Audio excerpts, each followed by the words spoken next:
अगर पूरे वर्ल्ड में बिजली चले जाए और सारे इलेक्ट्रॉनिक गैजेट काम करना बंद कर दे और यहाँ तक कि लोगों को नींद आना भी बंद हो जाए तो क्या होगा, हम इस वीडियो में देखेंगे। तो चलो और टाइम न लेते हुए वीडियो को शुरू करते हैं। कहानी के शुरू में हम जिल को देखते हैं जो एक एक्स आर्मी ऑफिसर होती है और उसके हस्बैंड भी एक आर्मी ऑफिसर होते हैं, लेकिन एक जंग के दौरान उनकी मौत हो जाती है। जिल आर्मी में रहकर उनकी मौत को भुला नहीं पा रही होती तो जिल आर्मी छोड़ देती है और घर आ जाती है अपने बच्चों मटिल्डा और नोहा के साथ रहने के लिए। और यहाँ पर वो एक हॉस्पिटल में गार्ड की जॉब करने लगती है, लेकिन गार्ड की जॉब में सैलरी ज्यादा नहीं होती तो जिल हॉस्पिटल की फार्मेसी से स्लीपिंग टैबलेट चुरा के एक ड्रग डीलर को बेचती है। दरअसल स्लीपिंग टैबलेट एक ड्रग की तरह काम करते हैं, इसलिए वो ड्रग डीलर जिल से स्लीपिंग टैबलेट खरीदता है और बदले में उसे पैसे देता है। और अब हम आगे देखते हैं, जिल अपने बच्चों के साथ कार में कहीं जा रही होती है। इतने में अचानक से उसकी कार बिगड़ जाती है और वो अनकंट्रोल हो जाती है, लेकिन जिल जैसे तैसे करके कार को संभाल लेती है। मगर अचानक से और एक गाड़ी आकर उनसे टकरा जाती है, जिसकी वजह से उनकी कार लेक में गिर जाती है और वो तीनों डूबने लगते हैं। लेकिन नोहा को और जिल को तैरना आता था तो वो तैर कर ऊपर आ जाते हैं, लेकिन मटिल्डा उन्हें कहीं पर भी नहीं दिख रही होती, जिससे वो बहुत परेशान हो जाते हैं। मगर जब वो लेक के बाहर दिखते हैं तो एक पुलिस ऑफिसर मटिल्डा को लेक से बाहर निकाला होता है, लेकिन यहाँ पर मटिल्डा की ना ही सांस चल रही थी और ना ही धड़कन। ये देखकर वो पुलिस ऑफिसर मटिल्डा के चेस्ट पर प्रेस करने लगता है, जिससे मटिल्डा के मुंह से वो लेक का पानी बाहर आ जाता है और मटिल्डा होश में आ जाती है।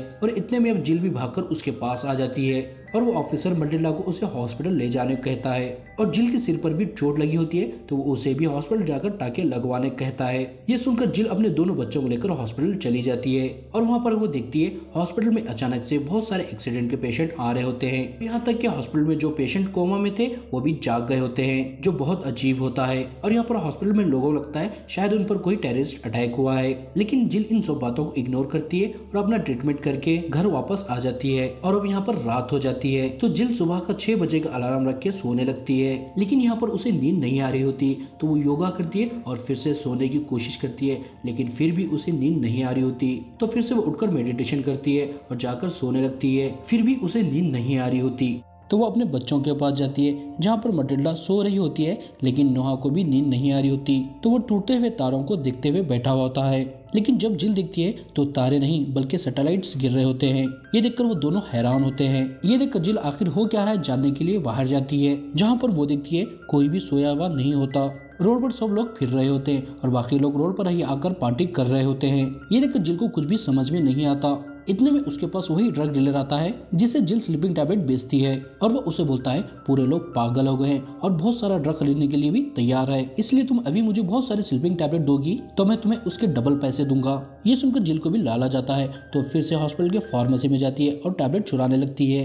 लेकिन इतने में यहाँ पर आर्मी के साथ मॉर्फी नाम की साइकियाट्रिक डॉक्टर आती है जो जिल की दोस्त भी होती है। जिल उसे देखकर बहुत डर जाती है और उसे माफी मांगने लगती है, लेकिन वो उसकी बात सुनकर बोलती है मुझे इससे कोई फर्क नहीं पड़ता क्योंकि मेरे पास इससे भी बहुत जरूरी काम है। और वो उसे पूछती है हम एक हब बना रहे हैं, मुझे तुम्हारी वहाँ पर जरूरत है, क्या तुम मेरे साथ चलोगी? ये सुनकर जिल एकदम कंफ्यूज हो जाती है, उसे कुछ भी समझ में नहीं आ रहा था तो वो उसे मना करती है।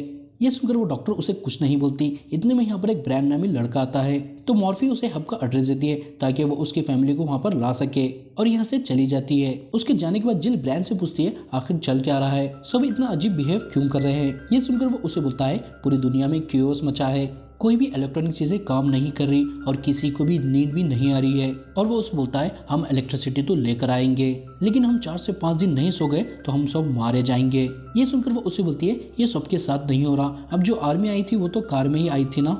ये सुनकर वो उसे बोलता है ये सही बात है, लेकिन जो पुराने जमाने के कार है वही चल रहे हैं, बाकी सब इलेक्ट्रिसिटी से चलने वाली सारी चीजें बंद हो गई है, चाहे वो मोबाइल फोन हो, चाहे कंप्यूटर हो, चाहे कार हो और चाहे सैटेलाइट्स हो, सब के सब बंद हो गए हैं। लेकिन हब में एक लेडी है जो सो सकती है, उसे हम पता लगा रहे हैं वो कैसे सो सकती है और इस बीमारी का क्यूर भी ढूंढने की कोशिश कर रहे हैं। ये सुनकर वो उसे बोलती है मेरी बेटी मटिल्डा भी सो सकती है, इसमें क्या बड़ी बात है? ये सुनकर ब्रांड हैरान होता है और वो उसे पूछता है हाल फिलहाल में मटिल्डा के साथ कुछ हुआ था क्या? ये सुनकर वो हैरानी से पूछती है तुम ऐसा क्यों पूछ रहे हो, तुम्हें क्या लगता है मेरी बेटी सो नहीं सकती और वो बेहोश हो गई है?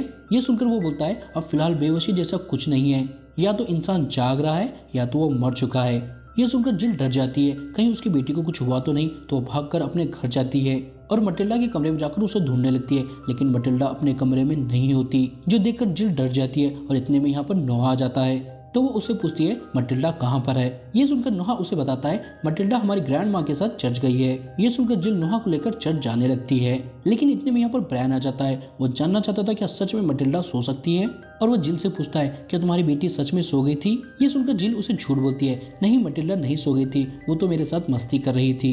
जिल उसे इसलिए झूठ बोलती है क्योंकि उसे पता होता है ये लोग मटिल्डा को लैब में ले जाकर उसके ऊपर बहुत सारे एक्सपेरिमेंट करेंगे जिससे हो सकता है मटिल्डा मर भी जाए। लेकिन यहाँ पर नोहा को इसके बारे में कुछ भी पता नहीं होता, तो वह ब्रायन को बता देता है मटिल्डा रात में सो गई थी, उसने अपनी आंखों से देखा है। ये सुनकर ब्रायन जिल से रिक्वेस्ट करने लगता है मटिल्डा को उसके साथ हेल्प भेजने के लिए, लेकिन यहाँ पर जिल उसे मना करती है और वो चर्च जाने लगती है। और इधर हम चर्च में देखते हैं जहाँ पर बहुत सारे लोग जमा हुए होते हैं देखने के लिए क्या मटिल्डा सच में सो सकती है या नहीं सो सकती। और यहाँ पर चर्च के पास्टर मटिल्डा को सुला देते हैं और सबको बताते हैं ये चमत्कार है जिससे हम उम्मीद लगा सकते हैं अगर ये छोटी सी बच्ची सो सकती है तो हम भी सो सकते हैं। लेकिन यहाँ पर नहीं सो जाने की वजह से सब लोगों का दिमाग खराब हुआ होता है, तो वो सब पास्टर को मटिल्डा की बलि देने को कहते हैं। दरअसल उन्हें लगता है मटिल्डा की बलि देने से ये सब प्रॉब्लम खत्म हो जाएगी। ये सुनकर पास्टर उन्हें मना करते हैं, लेकिन लोग उनकी बात नहीं मान रहे होते। उनकी आवाजें सुनकर मटिल्डा उठ जाती है और अब यहाँ पर जिल भी पहुंच जाती है और वो यहाँ से मटिल्डा को ले जाने लगती है, लेकिन वो सब उसे मना करने लगते हैं। ये देखकर ब्रायन उनके सामने आता है और सबको बोलता है हमें इस बच्ची को ले जाने दीजिए, हम इस बच्ची की मदद से इस बीमारी का इलाज ढूंढ सकते हैं। लेकिन यहाँ पर नींद नहीं आने की वजह से पुलिस ऑफिसर भी पगला गया होता है, तो वो ब्रायन को मटिल्डा को यहाँ से ले जाने के लिए मना करता है, लेकिन ब्रायन उसकी बात नहीं सुन रहा होता। तो वो पुलिस ऑफिसर सीधा अपनी गन निकालता है और वो ब्रायन को शूट कर देता है। ये सब देखकर डर जाते हैं। इस मौके का फायदा उठाकर मटिल्डा की ग्रैंड माँ उसे यहाँ से ले जाती है और सब लोगों को जब पता चलता है यहाँ पर मटिल्डा नहीं है तो वो भी उसके पीछे जाते हैं। लेकिन नोहा यहीं पर रुक जाता है और वो ब्रायन की डेड बॉडी से हब का एड्रेस निकालता है और जिल भी अब मटिल्डा तक पहुंच जाती है और उसे छुपके से यहाँ से बाहर ले जाती है। और अब ये तीनों मिलकर एक जंगल के रास्ते से भाग जाते हैं और एक जगह रुक जाते हैं जहाँ पर नोहा जिल से मटिल्डा को हब ले जाने की बात करता है। ये सुनकर जिल उसे फौरन मना करती है, लेकिन वो उसे बोलता है अगर हम इस बीमारी का क्यूर नहीं ढूंढते तो हम मर जाएंगे और हमारे बगैर मटिल्डा 2 दिन तक भी जिंदा नहीं रह पाएगी। इससे अच्छा हम हब जाकर इस बीमारी का क्यूर ढूंढेंगे और साथ में ही रहेंगे। ये सुनकर वो समझ जाती है ये सही बात है, तो वो मान जाती है। और हब यहाँ से बहुत दूर होता है तो जिल कार लेने के लिए अपने दोस्त के शोरूम जाती है जहाँ पर बहुत सारी पुरानी कारें होती है जो इस समय चल सकती थी। लेकिन जब वो शोरूम के अंदर जाती है तो देखती है वहाँ पर पहले से ही 2 आदमी हैं और उन्होंने जिल के दोस्त को भी मार दिया होता है। ये देखकर जिल डर जाती है और वहाँ पर छुपकर बैठ जाती है और वो दोनों कुछ देर के बाद यहाँ से कार लेकर निकल जाते हैं। तो जिल भी उनके जाने के बाद एक कार लेकर अपने बच्चों के पास जाती है और अब वो तीनों हब जाने के लिए निकलते हैं। लेकिन वो रास्ते में देखते हैं एक कार का एक्सीडेंट हुआ होता है, तो जिल अपनी कार रुकाकर वहाँ पर चेक करने जाती है तो वो देखती है वहाँ पर वही 2 आदमियों का एक्सीडेंट हुआ होता है जिन्होंने जिल के दोस्त को मारकर उसकी कार चुराई थी। तो उन दोनों को वहीं पर ही छोड़ देती है और वहाँ पर एक गन भी गिरी होती है, तो जिल वो गन को लेकर वापस आ जाती है और वो नोहा को बताती है उन्हें मॉर्फी के लोगों ने ही मारा है और वो उसे कहती है मैं आर्मी में मॉर्फी के साथ ही काम करती थी, वो एक मॉन्स्टर है। ये सुनकर नोहा कुछ भी रिएक्ट नहीं करता और उससे पूछता है क्या हम वहाँ पर जा रहे हैं या नहीं। ये सुनकर वो बोलती है हाँ जा रहे हैं और अब वो अपना सफर जारी रखते हैं और वो फिर से सड़क पर देखते हैं कुछ लोग इतने पागल हो गए होते हैं कि वो नंगे ही सड़क पर फिर रहे होते हैं। ये देखकर वो बहुत हैरान होते हैं और अब वो यहाँ से एक शहर के लाइब्रेरी में जाते हैं जहाँ पर जिल मटिल्डा को अकेले रहने का बहुत कुछ सिखा रही होती है और वो उसे गन भी चलाना सिखाने लगती है, लेकिन मटिल्डा को गन चलाना पसंद नहीं होता तो वो उसे मना कर नीचे कार में जाकर सो जाती है। और अब यहाँ पर नोहा और जिल मैप में हब का लोकेशन देखने लगते हैं, लेकिन हम देखते हैं जब ये लोकेशन देखने में बिजी होते हैं तो शहर में जेल के कैदी छूटकर फिर रहे होते हैं। उनमें से एक इनकी कार चुराकर ले जाता है जिसमें मटिल्डा भी होती है। ये बात जब इनको पता चलती है तो वो उसके पीछे जाने लगते हैं, लेकिन वो तो यहाँ से भाग जाता है, लेकिन बहुत सारे कैदी इनके पीछे पड़ जाते हैं। ये देखकर जिल उनके ऊपर गन तानती है और उन्हें रुकने को कहती है, लेकिन वो नहीं रुक रहे होते तो जिल जमीन पर शूट कर उन्हें डराने लगती है, मगर यहाँ पर पिस्तौल में ब्लड्स खत्म हो जाती है। ये देखकर वो सब उनकी तरफ आने लगते हैं उन्हें मारने के लिए। इतने में वो कैदी वापस आ जाता है जो इनकी कार लेकर भाग गया था और उन्हें कार में बैठाकर यहाँ से ले जाता है। लेकिन यहाँ पर जिल उसके ऊपर गन तानती है और उससे पूछती है कौन हो तुम और जेल से कैसे भाग गए। ये सुनकर वो बोलता है मेरा नाम डॉच है और जेल में कोई भी गार्ड नहीं था तो हम जेल को तोड़कर शहर में भाग कर आ गए। इतना बोलकर वो कार को घुमाता है जिसकी वजह से जिल के हाथ से गन छूट जाती है, तो डॉच उस गन को ले लेता है और वो जिल के ऊपर तानता है। ये देखकर जिल बोलती है गन में बुलेट्स नहीं है। ये सुनकर वो हैरान होता है और कार से बाहर आकर चेक करता है तो देखता है सच में गन में बुलेट्स नहीं है। ये देखकर वो उन्हें कुछ नहीं बोलता और अब यहाँ पर इनकी कार में भी पेट्रोल खत्म हो जाता है तो लोग यहीं पर रुक जाते हैं और दूसरी कारों से पेट्रोल निकालने लगते हैं और यहाँ पर जिल मटिल्डा को बताती है कार से पेट्रोल कैसे निकालते हैं। और यहाँ पर एक प्लेन भी क्रैश हुआ होता है जिसमें डॉज को पहनने के लिए कपड़े मिलते हैं, तो वो पहन लेता है और नोहा से पूछता है क्या सच में तुम्हारी बहन सो सकती है। तो नोहा उसे बोलता है हाँ वो सो सकती है। और अब हम यहाँ से एक हब जा रहे हैं जहाँ पर बहुत सारे साइंटिस्ट हैं जो मटिल्डा के जरिए इस बीमारी का क्यूर बना सकते हैं। ये सुनकर वो भी डिसाइड करता है वो इनके साथ जाएगा। तो अब ये चारों भी यहाँ से निकलते हैं और यहाँ पर जिल मटिल्डा को कार चलाना सिखाती है और वो सब यहाँ से बातें करते हुए निकलते हैं। लेकिन रास्ते में उन्हें एक ग्रुप मिलता है जो पूरी तरह से पागल हो गया था। वो लोगों को बहुत बुरी तरीके से टॉर्चर कर मजे ले रहे थे और वो ग्रुप इन्हें देख लेता है और इन पर भी हमला करता है। लेकिन ये लोग जैसे तैसे कर यहाँ से बचकर निकल जाते हैं और वो काफी रास्ता तय करने के बाद हब तक पहुंच जाते हैं। मगर यहाँ पर डॉज हब के अंदर नहीं जाना चाहता, तो वो उन्हें यहीं पर छोड़ देता है और उन्हें बाय बोलकर यहाँ से निकल जाता है। और यहाँ पर जिल अपने बच्चों को यहीं पर रुकने कहती है क्योंकि पहले वो हब के अंदर जाकर चेक करेगी हब मटिल्डा के लिए सेफ है या नहीं है। और वो सबसे छुपते हुए एक डॉक्टर का फेस लेकर हब के अंदर पहुंच जाती है और जो लेडी सो सकती है उसका ब्लड लेने के बहाने उस तक पहुंच जाती है।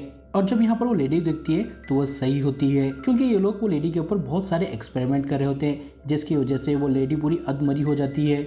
लेकिन हमें यहाँ पर पता चलता है जिल का प्लान यहाँ पर मटिल्डा को लाने का नहीं था बल्कि इस लेडी को यहाँ से भगाकर ले जाने का था। जिल यहाँ पर उस लेडी से पूछती है अगर तुम मुझसे वादा करती हो तुम मेरी बेटी की परवरिश करोगी तो मैं तुम्हें यहाँ से छुड़ाकर ले जाऊंगी। ये सुनकर वो लेडी उसे बोलती है मैं पहले ही मर गई थी, पता नहीं मैं यहाँ पर कैसे आई और मेरे पास अब इतनी ताकत नहीं है कि मैं किसी की परवरिश कर सकूं। ये सुनकर जिल उसे कुछ कह पाती, इतने में यहाँ पर डॉक्टर मॉर्फी आ जाती है और वो जिल से पूछती है तुम यहाँ पर क्या कर रही हो। ये सुनकर जिल उसे बोलती है मैं यहाँ पर तुम्हारी मदद करने के लिए आई हूँ। और यहाँ पर वो मॉर्फी से पूछती है क्या कोई क्यूर मिला इस बीमारी का। ये सुनकर डॉक्टर मॉर्फी उसे बोलती है अभी तक तो नहीं, लेकिन हमारे पास एक ऐसी दवाई है जिसे यूज करने से दिमाग की तेजी बढ़ रही है और हम शांत रह रहे हैं। मगर उस दवाई को लेने से हमें न्यूरोलॉजिकल प्रॉब्लम हो रहा है जिसे देखकर लगता है अब हम में से कोई भी बच नहीं पाएगा। ये सुनकर जिल हैरान होती है और वो भी समझ जाती है अब ये ज्यादा देर तक नहीं बच पाएंगे, तो वो वापस अपने बच्चों की तरफ जाने लगती है। लेकिन वो देखती है डॉज कार लेकर हब की तरफ आ रहा है जिसमें नोहा और मटिल्डा भी है। ये देखकर वो उन्हें रोकने के लिए जाती है लेकिन उसे मिलिट्री ऑफिसर पकड़ लेता है और इन्हें भी बहुत सारे मिलिट्री ऑफिसर पकड़ लेते हैं और अब इन सबको शूट करने वाले होते हैं। इतने में मटिल्डा बोलती है मैं सो सकती हूँ, तो आर्मी ऑफिसर उन्हें पकड़कर हब ले जाते हैं। लेकिन वो जिल और नोहा को कैद कर लेते हैं और डॉज एक बहुत अच्छा इलेक्ट्रिशियन होता है तो उसे काम पर लगाते हैं और मटिल्डा के ऊपर एक्सपेरिमेंट करने के लिए उसे सुला देते हैं। और यहाँ पर डॉक्टर मॉर्फी जिल से मिलने आती है और उससे पूछती है मटिल्डा कैसे सो पा रही है। लेकिन अब जिल की भी दिमागी हालत खराब हो रही होती है तो उसे कुछ भी समझ में नहीं आता, तो वो सिर्फ डॉक्टर मॉर्फी को बोलती है मेरी बेटी को छोड़ दो, मेरी बेटी को छोड़ दो। ये सुनकर डॉक्टर मॉर्फी बोलती है अब तुम्हारी जिंदगी और हम सब की जिंदगी अब सिर्फ मटिल्डा के हाथ में है। इतना बोलकर वो यहाँ से चली जाती है और हम उस ओल्ड लेडी को देखते हैं वो इन सब के एक्सपेरिमेंट को बर्दाश्त नहीं कर पाती और वो मर जाती है। ये देखकर ये लोग उसे जिंदा करने की बहुत कोशिश करते हैं लेकिन वो होश में नहीं आती, तो डॉक्टर मॉर्फी आर्मी ऑफिसर को नोहा को यहाँ पर लाने को कहती है ताकि वो नोहा और मटिल्डा के ऊपर एक्सपेरिमेंट करके देखे दोनों में फर्क क्या है। और इधर हम देखते हैं जिल की दिमाग की हालत खराब होने से उसे हेलुसिनेशन होने लगता है जिसमें वो देखती है नोहा उसके ऊपर अटैक कर रहा है बल्कि नोहा उसके बाजू बैठा हुआ होता है। इतने में यहाँ पर वो आर्मी ऑफिसर आ जाता है और नोहा को यहाँ से ले जाता है। लेकिन हम यहाँ पर देखते हैं सबकी दिमागी हालत अब खराब होने लगती है जिससे उन सबको वहम होने लगता है इन पर कोई अटैक कर रहा है। ये देखकर वो अंधाधुंध एक दूसरे पर गोली चलाने लगते हैं और आपस में ही लड़ने लगते हैं और एक दूसरे को मारने लगते हैं और कोई तो अपने आप को ही मारकर सुसाइड कर लेते हैं। और एक लेडी ऑफिसर जिल के पास आती है और उस पर गोलियां चलाने लगती है और आखिर में खुद को ही गोली मारकर सुसाइड कर लेती है। लेकिन हम यहाँ पर देखते हैं जिल को एक भी गोली नहीं लगी होती बल्कि उसकी हथकड़ियां खुल गई होती है, तो यहाँ से अपने बच्चों को बचाने के लिए निकल जाती है। और हम डॉक्टर मॉर्फी देखते हैं वो दूसरे डॉक्टर को वही इंजेक्शन लगाने को कहती है जिससे दिमाग की तेजी बढ़ती है। लेकिन यहाँ पर उस डॉक्टर की भी दिमागी हालत बहुत खराब हो गई होती है तो वो सिरिंज से एयर निकाले बगैर ही उसे इंजेक्शन लगा देता है जिसकी वजह से डॉक्टर मॉर्फी की बहुत बुरी हालत हो जाती है और वो मरने लगती है। और इतने में अब यहाँ पर जिल आ जाती है और वो मटिल्डा को छुड़ा लेती है और वो दोनों मिलकर अब नोहा को ढूंढने लगते हैं। काफी देर तक ढूंढने के बाद उन्हें नोहा मिल जाता है लेकिन वो देखते हैं नोहा बिजली के तारों को मछली समझकर पकड़ लेता है जिसकी वजह से उसे बहुत बड़ा शॉक लगता है और वो मारा जाता है। ये देखकर मटिल्डा भागकर जाकर इलेक्ट्रिक शॉक मशीन लाती है और वो नोहा को शॉक देने लगती है जिससे नोहा तो होश में नहीं आता बल्कि मटिल्डा ही बेहोश हो जाती है। और अब यहाँ पर सुबह हो जाती है, जहाँ पर हम देखते हैं जिल अधमरी हालत में अपने बेटे को लिपटे हुए पड़ी होती है। और अब यहाँ पर मटिल्डा भी होश में जाती है और वो जब नोहा को देखती है तो उसे पता चलता है नोहा अभी जिंदा है, तो वो उसे होश में लाने लगती है।